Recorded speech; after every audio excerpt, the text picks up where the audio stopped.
Hello and welcome to the latest episode of the Work Well podcast. Today in the show, I'm delighted to welcome Kate McDaid. Kate is a well-established health and performance nutritionist and founder of NutriKate, a Dublin-based nutrition consultancy that specialises in high performance. Kate works closely with individuals, elite teams, and corporations to help them achieve their health and performance goals. She recently appeared in Sport for Business's 30 Under 30 list, where she was recognised as one of Ireland's emerging business leaders working in the business of sport. This episode is brought to you with thanks to the Fruit People, and you will actually hear in this episode Kate mentioning the importance of fruit in our diet. So the Fruit People are leading the way in workplace nutrition, both in office and remotely. Check out thefruitpeople.ie for more. It's with thanks to the Fruit People, we have a delicious fresh fruit and healthy snack pack to give away to one lucky listener to this episode. To find out how to enter, go to workwellpodcast.com, find the link to this episode with Kate, and you'll find the competition details at the bottom of the article. Now sit back and enjoy my conversation with Kate McDaid. Kate, hello and welcome to the Work Well podcast. Hi, Brian. Thanks a million for having me. I'm delighted to be here. Oh, you're very welcome. How are you getting on? Not too bad, thanks. Not too bad. Definitely very much looking forward to all of this being behind us. I don't think there's any doubt about that, but no, all good, all things considered. Fantastic. And for any of the listeners that don't know you and what you do, can you bring us up to speed? Yeah, so I'm a health and performance nutritionist and I run a consultancy called Nutricate. So there, my team and I work with individuals who are looking to improve their health, maybe have various performance goals. We work with elite level athletes as well as, working with teams across the country in multiple sporting disciplines. We work with corporate entities to help, optimize performance within the workplace and to add maybe a bit of fun and something different. So our day to day is really varied, and thankfully we're able to maintain that over the last year, with everything going online too. So I myself have worked with the Dublin senior ladies football team for the last 4 years now, the same with the Longford men's senior football teams. So that has been a great experience, and very enjoyable. And I think that's the summary. Hopefully that's given people an insight to some degree. It does. It sounds like a really broad kind of spectrum of people that you work with. So from individuals in the general population to elite athletes, then corporate workplaces, and also it sounds really interesting. So you're the performance nutritionist as well for Dublin senior ladies and the Longford men's. What's kind of involved with that work? Yeah, so it's changed a good bit now given the restrictions, but it can be anything from like one-to-one sessions to group workshops, cook-alongs. I suppose my role would also involve working very closely with the management team, so making sure we're all kind of in the loop with injuries and kind of progress of players.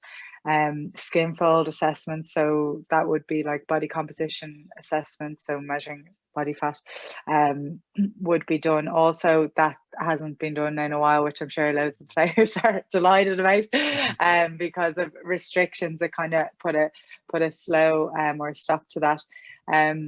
So it's mixed. I suppose the big thing for me at this point in time is trying to I suppose the emphasis more so maybe on player well-being, making sure people have maybe a nice outlet, whether that's through doing a cook along or otherwise, and just making sure, you know, people have the support that they need, and athletes have the support that they need, that, you know, is helping them and adding to maybe the experience that they might be having with the times we live in, versus adding more pressure. So it's definitely a case of kind of finding the fine line between what's benefiting your athletes and adding to the process versus and adding in a positive way, versus, you know, maybe adding negatively by putting undue stress to an already very stressful environment for a lot of us. Like particularly difficult, you know, for everyone and in one form or another. But I suppose looking at it from an athlete's perspective,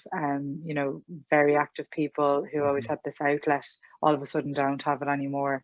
And I know stresses come with playing at a certain level, but I suppose they're kind of a stress that you might take on board and know how to kind of work with. But I think maybe the stress and the hurdles that we're faced with now are all very unknown to all of us. Like, you know, we're all just trying to figure our way through this. And I suppose my job, as well as the job of everyone involved in a setup like a team, is to try and make that to try and lend support where it's needed, and to make the process as enjoyable as possibly can, and supportive as much as it can be. Of course, yeah, and it's particularly challenging at the moment, as you said.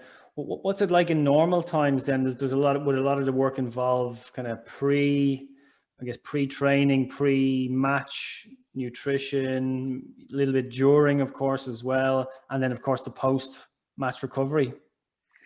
Yeah, so you'll be looking at, I suppose, establishing patterns, and I suppose putting different behaviors maybe into practice as we, you know, draw sooner to or closer to the competitive season. And then you're kind of hoping that the work that you've done there can, you know, is second nature to your athletes, and everyone's kind of almost in a stride, so to speak. So you're looking at things from like optimizing recovery, as you said, in around matches, training, looking at fueling, making sure that that's taken care of. So in some instances, you know, depending on what's available to the team you're working with, you know, you might be liaising with catering staff to make sure that post training and post match meals are looked after and contain what they should. You're looking at hydration strategies in and around training and both at games, and you're making sure that game day strategies are implemented too. As I mentioned, you'll be looking at body composition factors that may be being a focus, more so in pre-season when you've got a bit of room and to work with your athletes, and performance isn't at a place where you need it to be optimal. So you've got a bit of wiggle room there. But yeah, that's I suppose a whistle stop tour as to what it could entail. But you're dealing with management to catering to the athletes on an individual basis, but also then at a group level. And I suppose you're constantly trying to keep your ear to the ground in terms of what the team might need, and, you know, do those needs change, and then you adapt to it as they do. And I suppose whatever season churns out, or whatever the games might churn out, they might dictate areas of focus. Yeah, and such a focus on nutrition and fueling yourself in terms of elite sport in recent years, isn't there? I wonder, you mentioned the fact that you work with corporates as well. I often hear the term now, corporate athletes, how companies are describing a lot of their employees. I imagine what you do though in the workplace with workplaces is quite different. Yeah, I suppose it would be the same in the sense that you're trying to get the most out of the individual and the group in front of you. So you're looking to optimize their performance. So the corporate athlete absolutely is something that, you know, we've spoken about many a time, and it's been brought to our attention. And, you know, what you're really looking to do is create an awareness that, like, each and every day we are performing as people. Like, we're looking to I suppose, show up in the best version of ourselves, perform to the best of our ability in a working environment, so we can keep progressing the way we want to, and I suppose show the best version of ourselves on that front. So I suppose that you're looking to kind of get that message across to people, and for them to also see that if we can kind of support our health in a way that's going to then support our performance, does that mean that we work more effectively, we feel happier in ourselves, it leaves more time away from work. So not only is it helping us to, I suppose, work effectively and efficiently, and I suppose show up in our best capacity, but it also means that if we're doing all those things, we can finish work within reasonable hours, and we can get what we need to get done in the time frame that we've allocated, and we've got peace of mind, and peace of mind, so that when we shut the laptop and want to focus on whether it's friends, family, hobbies, whatever it might be, we can give that our full attention, and we can give it, I suppose, more time, because we're functioning more efficiently. So really, from a corporate perspective, we're looking to get the most out of those that we work with, and create a nice kind of environment, and a productive one, so that people continue to enjoy what they do, and they feel like they're, I suppose, progressing themselves, and getting the most out of themselves. Yeah, that makes a lot of sense. And what's your engagement like then with the companies? I mean, is it anything from a one-off session to more of a program, which would involve kind of the workshops and the cook-alongs that you mentioned? Yeah, so I suppose at this point in time in particular, like, cook-alongs have been a really big success, in terms of, I suppose, people are looking for something a bit different, and maybe to be a bit creative, and I suppose to change things up, because we're, a lot of us now are working from home. It's kind of same and not really different every single day. So I suppose the cook-alongs are a nice way to add a bit of fun, to build a bit of team morale, to have a bit of crack, and also, people are developing a really important skill. I suppose from our perspective, it's showing people how easy it can be to create tasty food that's going to support your health and your overall well-being. So cook-alongs are very popular at the minute. So that would be kind of one entity of what we do.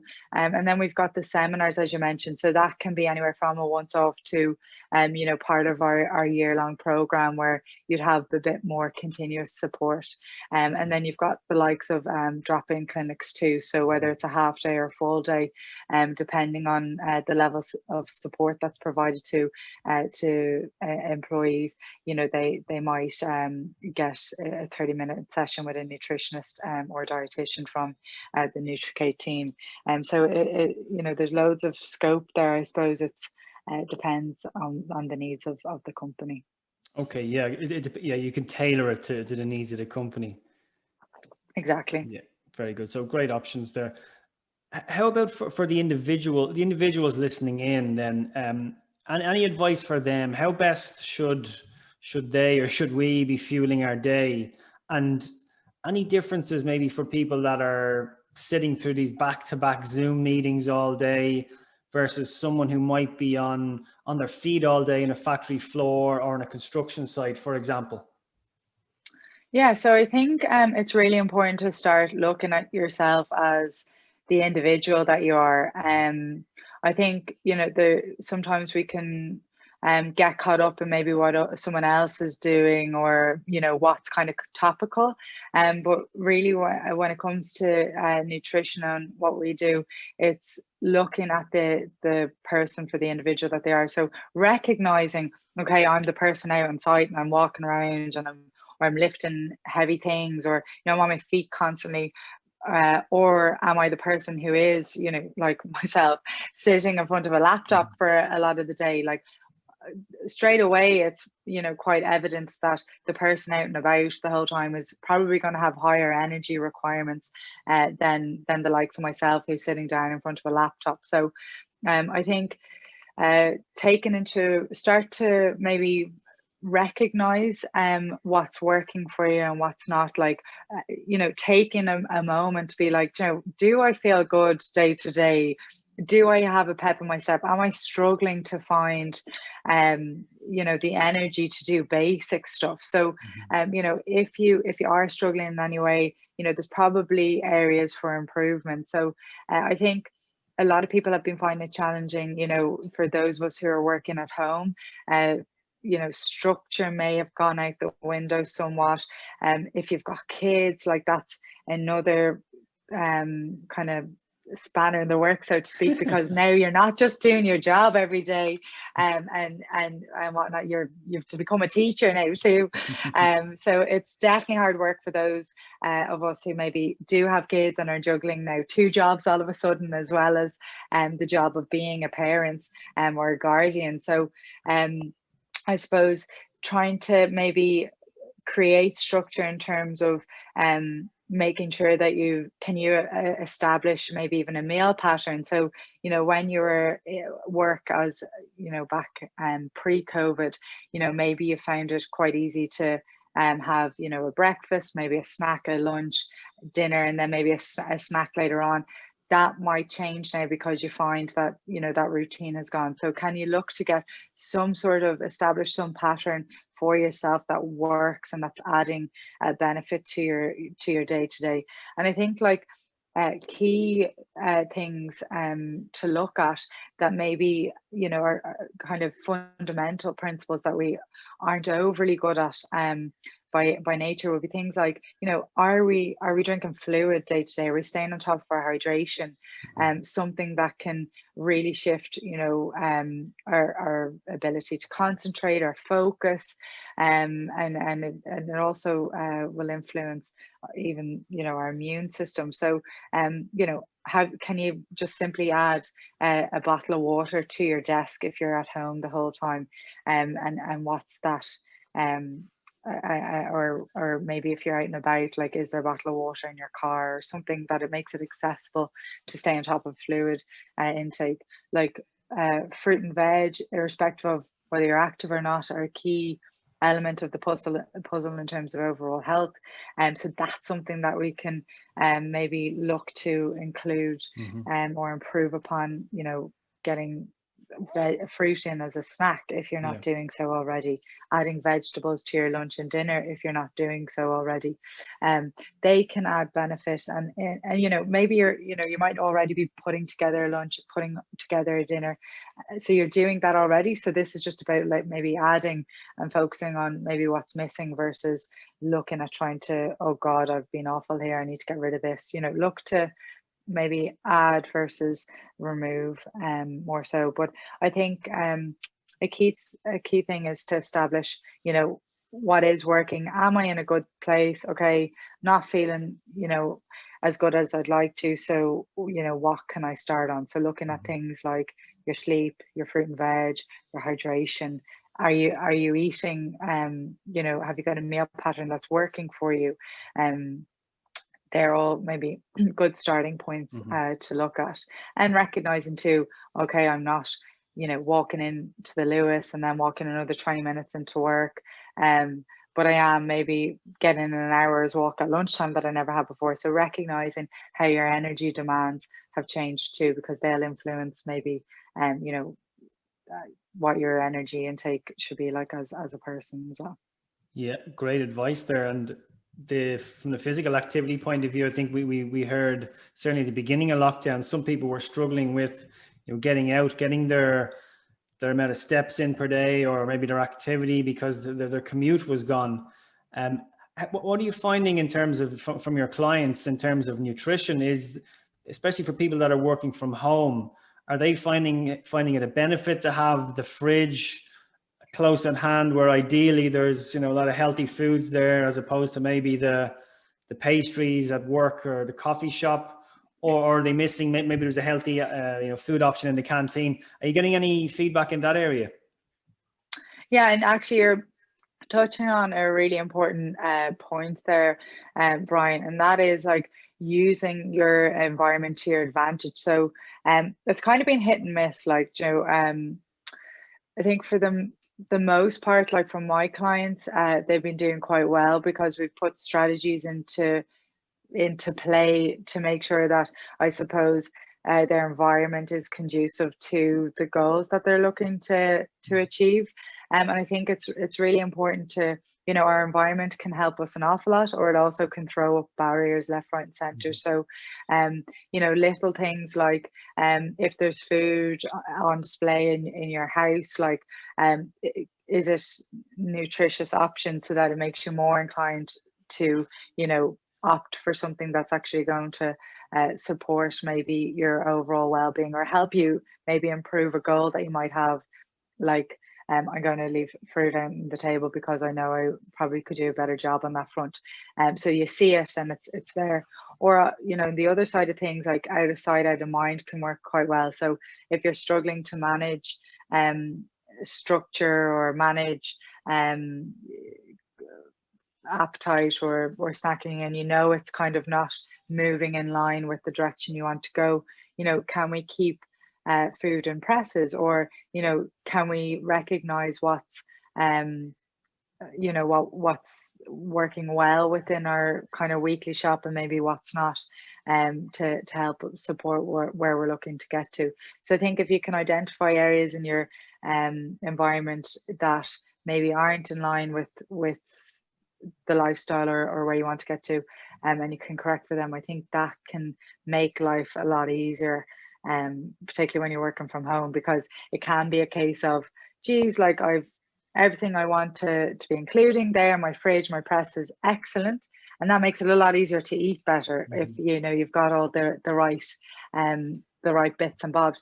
But you know, if our environment isn't kind of aligning with that, yet we have these, you know, great ideas and hopes, and it makes it a lot harder to put it into practice, because, you know, I suppose preparation can make life a lot easier. So I suppose the more prepared you are, and the easier it is to action things. So I think that's something to bear in mind, particularly when you're doing maybe a weekly shop. You know, what am I cooking this week? Have I got everything I need in? Like, you know, snacks, what do they look like for me? Have I got them in the trolley? And yeah, I think a little bit of thought there can help an awful lot too. Yeah, again, that makes so much sense. Here's a completely hypothetical question for you here. What if, you know, I'm thinking of our listeners here now, what if you, the person listening in, you know, you're following everything you've said there, the environment is perfect at home, excellent food choices, excellent, you know, really healthy snacks lying around the place, but then your partner likes to leave out some Doritos, some chocolates, that kind of stuff. Where do you go with that one? Yeah, I knew as soon as you started that it was going to be a bit curveball. Cheers. Yeah, so that's interesting. Well, I think a big thing, like when we think of health, like sometimes we can drift towards black and white thinking, and it's not that. Like there's so many facets to health, you know, and food is there to be enjoyed. So whether it's nutritious or not, you know, there's multiple reasons why we look to get why we can look to get a variety of both nutritious and maybe less nutritious foods, and they can serve our health as well. So I think, you know, if you're struggling, you know, to manage maybe foods that aren't overly nutritious, you know, is that a conversation that you can have with your partner? So it's, you know, we're looking at maybe the quantity in which we're buying those foods, the volumes, you know, or I think having a clear understanding to the reason why you might be looking to rein in on foods like that. I think if you've got a clear why, that can make it a lot easier to kind of stick to your guns. Going back to meal patterns and preparation, if you've got a structure in place, it makes it a lot easier to stick with that versus deviating. But I suppose the key thing is, all in all, is to not see, you know, if you do deviate because maybe there's more temptations there, like it's not the end of the world. It is one scenario, like whatever, you know, we'll move on. It happened. What, maybe look at why it happened, if it's happening regularly and it's really annoying you and bothering you, or you feel like it's putting up roadblocks in other ways. But I think the biggest thing is not to associate, you know, a hiccup with things like that as, oh my God, well, that's the day written off now. Like, I'll try and get back on the horse tomorrow. It doesn't need to be like that. I take everything like one step at a time. And as I said, those foods that aren't overly nutritious, they still can play a role in our overall health, and they can be there to be enjoyed. And it is something maybe you can enjoy with your other half, and he or she doesn't need to look like the devil the whole time. But I suppose it's recognizing that, you know, we want, for the most part, the structure of our diet and the backbone of our diet to support and reflect kind of nutrient rich options as more times than not. But other treats or bits and bobs can absolutely get included too. Yeah, no, again, it makes so much sense. That's you hit a good point there. Like, your food is there to be enjoyed, and yeah, of course, it's important to, yes, eat well more often than not, but as well, let your hair down when you need to. Don't beat yourself up if you do deviate slightly. You know, get back onto your healthy eating plan and take it from there. Yeah, like, I mean, there's so many facets to health, and I think looking at it at the bigger picture, so like you're going to have a greater impact on your health over time, and doing, you know, small things well and consistently, than trying to go hell for leather one week and then maybe falling off the horse because you've kind of try to overcommit in one sense, or, you know, maybe be somewhat unrealistic. Like, health will improves over time once you've implemented consistent changes. So again, looking to make small improvements, while they don't seem overly enticing sometimes or exciting, they really do stand to you over time. So I think try not to look at this all or nothing kind of framework that we're so often kind of subject to or fall victim to, and try and look to make small changes that are, I suppose, towards the kind of person and towards the lifestyle that you want to lead. I think is key. I agree 100%, and that's exactly what I try to practice as well, be it from physical activity, gym work. It's, you know, I'm not going to break any world records, but I've been, you know, really consistent over a long period of time, and it really stands to me. The same with nutrition. I'd even go so far as to say the same with business, just being consistent, you know, showing up, be it content, be it whatever I'm doing with the business. And that has just worked so well. And I see people go the opposite, like extremes, as you're kind of talking about there. And then they almost, maybe they blow out, and they're you know, they're in a bad way for a while before they go kind of extreme again. So I think consistency is so important. Yeah, 100%, 100%. And I think reflection is super important, because often, you know, trying to work out what direction you're going to go, or what you might look to implement, you know, it kind of sounds achievable maybe when it's written down and it's in front of you, but then implementing that could be a different ball game. So I think if you're finding that you know, it's difficult to maintain that consistency, well, it's like, okay, well, maybe I can pull back and that's a little bit more achievable for me. But yeah, I think, you know, figuring out and that's why it's important not to be afraid of like baby steps, because that's a really easy way to kind of move in the direction you want to, and you've got a lot more guarantee that you can stick with something like that. So whether, like I mentioned, fruit and veg earlier, you know, you might 6 or more portions of fruit and veg a day sound great on paper, but if you're sitting there and you're at, you know, maybe 2 at a push, you know, opting for 3 servings would, you know, be maybe more achievable and something that you consistently reach. And I think, given the times we live in, being kind to ourselves is really important, and that is something, like, I mean, we're talking about consistency and kindness, and it can be very difficult to actually implement those because we can actually be so harsh to ourselves. So what I like to do, and even even from a personal perspective, trying to pull myself back and rein myself in, because these are things I try and master myself on a day-to-day basis. But taking it from the perspective of, would I say this to my best friend or my other half?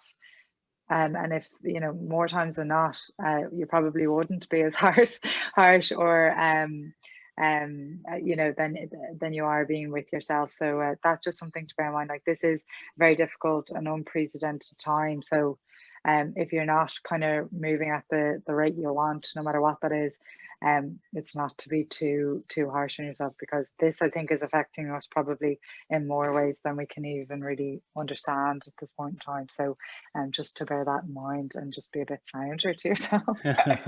Yeah, well said. And I think it's one of the reasons, though, why so many, I guess, January New Year resolutions don't last. Some people they're doing dry January, they're doing veganuary, they're doing 100 days of walking, they're signed up to a Couch to 5K program, probably something else in there as well, like a white tea diet or something like that. So it's like you're taking on far too much. There's the extreme there. Pick one or two or one and a half of those and just try and turn it into a habit and be consistent with it. Yeah, 100%. I think a big thing to realize before you embark on anything is, why are you looking to make these changes? And when you think of the answer to that, like, ask another why and see if you can break it down further and get to the real core of what you're looking to, because sometimes then that can shift the goalpost as to, actually, geez, like, this isn't what I want or need at all. Like, but I've discovered that moving in this direction actually might be a better option. So. Very good. So start with why, as Simon Sinek likes to say. A great book on that subject. Yeah. Tell me a little bit. I see you're very active on social media, particularly Instagram. You've got a great account, which I'd recommend everybody follows. Some really useful stuff going on there. So what's the NutriCate Hub? I see you talking about that quite a bit. Yeah. So that was set up, I think maybe two weeks ago or so now. The team at NutriKate has grown. So, I share things that we do at NutriKate online through my own account anyway. But I felt there was more, like, there's loads of exciting things going on, as a team we're flat out between projects and clients and everything. So I thought it'd be a really nice way to get more content out to people that hopefully will prove very useful, but also to show behind the scenes, and I suppose for our audience to get more, I suppose, equipped with or acquainted with the team as a whole. So I suppose it's just a way for our team to showcase what we can do, what we're working on, and give some behind the scenes. And it's been moving along nicely now. So and we've enjoyed kind of putting some work into it as well. Brilliant. Yeah, and we will include links to all of that in the show notes. What has that been like, actually putting a team together effectively, taking on employees during a pandemic over the last year? What has that been like? Scary. No, it's been great. Like, I mean, yeah, like a huge learning curve for me. Like, I suppose, when you're running a business, like, you're working within it, but you also have to work on it. So it's managing that and managing a team. It can be definitely challenging, but it's one I'm enjoying, and like, I'm very fortunate. Like, the team are fantastic. You pointed out how, I suppose, different or how wide ranging our clientele is, and that's because the team, each one of us have our own kind of expertise and different niches, and collectively we make a really good unit, and we can offer support to so many people. So so everyone really brings a dimension to NutriKate that I'm so grateful of, and makes things super exciting. So yeah, it's been definitely challenging, and it is a learning curve,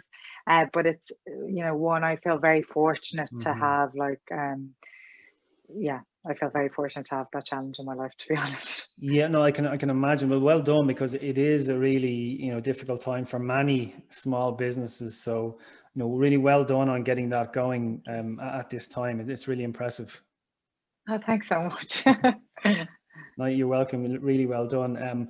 We might take a look at a couple of nutrition, maybe myths or something, just really quickly. Maybe a little bit of a quick fire round, and maybe we can do a bit of myth busting here for the listeners, if that's okay. Yeah, go on, crack on. And this, actually, some of these are just my own queries, I suppose. Here's one: energy drinks. Yay or nay? Every second teenager is running around with a Monster can. There's 0 calories. There's got to be some funny stuff going on there, is there? Yeah, I don't think they're needed to the extent at which they're almost like an accessory now, I feel. Yeah. And yeah, I think, so often, like, that is far more exciting to someone than saying, have you looked at your sleep? Like, what's the quality of your sleep like? How long are you sleeping? What's your sleep hygiene like? What's your overall energy intake like? So it's far more exciting, particularly in the likes of a younger population, potentially, to be like, oh, this looks class, it tastes nice, and it gives me that lift I need, or so they think they need. But I don't think they're needed at all, particularly to the extent to which they're used. But is there any nutritional benefit, or is there, like, what, there's kind of caffeine in them, if I'm not mistaken? Is it just Red Bull on Red Bull? Yeah, so caffeine is probably the main element that I suppose the most potent element, or it is a stimulant. We know it works, and it can improve cognitive function. So there is merit there, and some people do enjoy the taste and whatnot. I suppose there are, though, ingredients, and we're not overly sure how they may necessarily interact with one another. So again, there's ways around it. They're not needed, and particularly from a younger population, like, I don't think they should be something that where they're as quick to pull on or look to use. And we also need to think of it in the context. I mentioned sleep. Sleep is so important for everyone, for everything almost. So, how is something like ingesting a large amount of caffeine affecting the quality of sleep you're getting, and what knock-on effects does that have? So I think we need to look at things like this in context, and seeing where they aren't a problem versus where they actually might be. Sure. Excellent. Thank you for that. Protein bars, are they chocolate bars in disguise, or are they providing some kind of value? Yeah, it really depends on quality here. So there's some high quality protein bars out there that will help towards your overall protein intake. Protein is the most filling out of the macronutrients. So potentially, you're getting your chocolate fix, but it's also a bit more filling than just going for a bar of chocolate that won't really make you feel full. You're ready to go again very shortly after. So it can be useful, but the focus is on quality on that front. Excellent. This one, I'm sure you get this all the time. We're not going to have a row about this, but the vegan diet. Are we getting, if someone's on a vegan diet, are they getting all their vitamins and minerals? Not necessarily, unless you're well kind of prepared and it's well thought out. So veganism is on the rise for multiple reasons. So it can, if it's done properly, you can get your requirements. I think it's really important to get proper guidance on this to make sure that you are covering all aspects of nutrients and your needs. But I do think there's an element, like, you can be a vegan and not be healthy also. So either whether that's poorly managed, or depending on the quality of your diet. So you might be just going for, vegan products, but, like, what's the quality of those products like? On the other hand of it, sometimes going down that route means people are thinking more about what they're eating and they're making healthier choices. So for some people it can be beneficial, but I don't think being vegan necessarily makes you healthy, and I don't think you need to go vegan to be healthy either. So it's about figuring out what works for you, understanding why you're doing it. So if it's from a moral perspective, grand, like that, but just making sure you're getting the correct guidance on that front. So I think, making sure you've got guidance at least to start off with, or that it's you've done your research in that area, so you know where you might be falling up short, or where you might be falling short. But yeah, it can be done well, but it's not needed either. If you're just doing it to be healthy, like it's quite restrictive in that respect. So yeah. Okay, yeah. So get guidance and try it. I mean, try whatever. If you're really interested in something, try it. See how you feel. See if it works for you. Yeah, exactly. I mean, like if it's something that it tickles your fancy, and you do from an ethical perspective, perhaps it's more in line with your beliefs and whatnot. Give it a go. Get guidance. See how you're feeling. See what's working. But again, it's not the be all and end all. It's not the only route that you need to go down, or could go down. Yeah. Okay, great stuff. We didn't even fall out there. That's fantastic. You're making me nervous, Brian. One or two more quick ones. Fats, they used to be our enemy. Now they're our friends. There's good fats, there's bad fats. What kind of fats should we be looking at? Yeah, so quality is key here. So fat definitely, it supports our immune function. It's helps with our recovery hormones. It's an energy source, a vitamin source. So it definitely is important to include in our diet. So what you're looking for here are nutrient dense options for the most part. So trying to include things like nuts and seeds, oily fish, full fat dairy, and good quality red meat and stuff like that. You can get a nice mix of meet your requirements through a nice mix of foods like that. Olive oil is another one that's just going to mind there, and olives. So just quality is key there. Look to include some fat in your diet, and when you're doing so, try to make I suppose nutrient conscious decisions on that as often as you can. Yeah, really good. Actually, I'm a big fan of peanut butter. So I'll always, but obviously in moderation as well, but I'm a big fan of that. But when I'm looking, this is something I do, and I imagine it's the right thing to do. I'll try and find a peanut butter that just has, under ingredients, it just has one ingredient, and it says peanuts, 100%. Whereas I know there's a couple of other brands has about 15 different items listed there. Am I right in saying like the less ingredients, the better? I suppose it depends. Like, I don't think there's any harm if it's no skin off your nose and you can go for it, go for it. I suppose context is a key thing here. So whether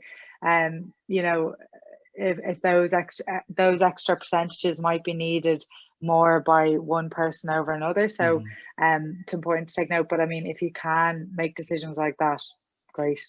Yeah, excellent. On the money. And last one then, to supplement or not to supplement? That is the question. So great one. I think, we always kind of go with a food first approach. So supplements then follow, what can't you get from your diet, or what are you struggling with? And it can be useful. I think maybe it is really important to go again with what your needs are, and trying to get as much as you can from your diet, because you can't really replicate how nutrients are packaged within foods, if that makes sense, versus how they're packaged within a supplement context. But like, there definitely are supplements out there that can be hugely beneficial, but I suppose we need to take into account, well, who are they going to be beneficial to, and who are they kind of not really necessary for. And I suppose going for reputable brands, if you are going to supplement, is really, really important, and something to take pride in. Okay, great stuff. So food first is the advice there. Yeah, exactly. And the rest can follow. Perfect. So listen, you're extremely busy by the sound of things, in a really positive way. How are you managing to look after your own well-being at present? Yeah, great question. And I had to pull myself up there a few weeks ago. So actually for my Lent, instead of looking to cut anything, I could feel myself maybe slipping into poor routines that like I was working hard to kind of move away from. And because I suppose with all the change going on at NutriKate and work being so busy that I was just kind of slipping back into a bad routine. So I one that wasn't serving me well really in the long run. So for Lent, I was like, right, you need to turn the dial on this. Like this isn't what you're about, or where it's not going to help where you want to get to either. So yeah, so I've like walking has been a huge help for me. Like I still play competitive sport, basketball being my jam. That obviously got the boot. I play a bit of football too, which will hopefully go back now in the coming months. But again, I'm kind of waiting in the wings there. But we've got a program to work off of, so that's been kind of a nice savior too, I suppose, to be exercising but feeling like there's a purpose to it. It kind of motivates you a bit more. I got a puppy, so he makes sure that I get out because he needs to get out. So he's been nice also. But yeah, I've just really started trying to plan my weeks, my days better, so that I get better at prioritizing what needs to be done at any given day, and that also that I'm making sure that you know, my downtime is scheduled. Like I need to schedule my downtime, otherwise the day runs away with me.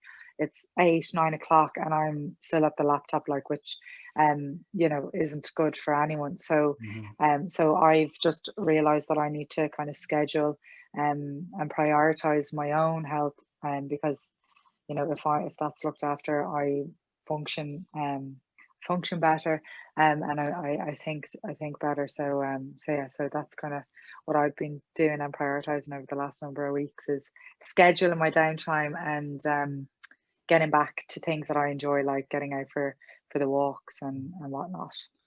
Brilliant. Yeah, I hear you. Like I schedule my exercise and Yeah. downtime now as well. Otherwise it just gets eaten into with work if you don't. So it has to be scheduled in. Yeah, 100%, because you'll always get emails or phone Yeah. calls that you're not expecting. And, you know, if you don't have some sort of structure, it can so easily get caught up in that and whatnot. So yeah, I hear you. I'm there for the schedule all day long. Listen, Kate, thanks so much for your time. Really enjoyed the conversation. Where can people go to find out more about you and about Nutricate Hub? Yeah, so you can check us out at nutricate.com. You can find me. I suppose Instagram is kind of where we're most active or busy. So nutricate_com is where you can get me specifically, or nutricate _hub on Instagram is where you get myself and the team, and all that we're doing there. So any of those are probably your best bet to check out the NutriKate team. Brilliant. Yeah, so we'll include all those links, as I said. I definitely encourage people to check out the Instagram feed. You'll get some even more kind of quality nutritional information there, plus probably the odd puppy photo, I'd imagine, thrown in there for good measure.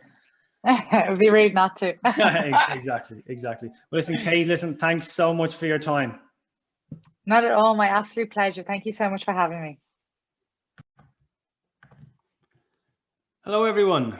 Brian here again. A big thank you for listening right to the end of this episode of the Work Well podcast. I want to give a big shout out to our partners, the Fruit People, who are leading the way in workplace nutrition, both in office and remotely. You can check them out at thefruitpeople.ie.